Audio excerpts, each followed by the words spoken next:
ndị ụkọchukwu kanon abụọ ka ebugoro na ogo adikin ebe ndị ụkọchukwu iwe na-atọ ndị ọzọ ka esikwazi na ogo dị iche iche wee bugo n'ogo kanon na Cathedral Church nke St. Faith dị n'Ọka site n'aka Archbishop na-elekọta mpaghara Niger n'ụka Anglican bụkwa Bishop ụka Anglican Diocese nke Ọka Most Reverend Alexander Ibezim.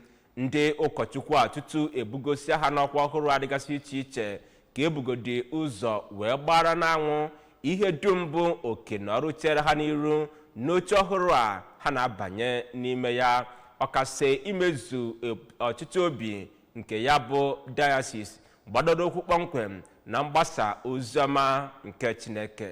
Ka Chinelo Anwụzulike kọtapụrụ gị akụkọ a.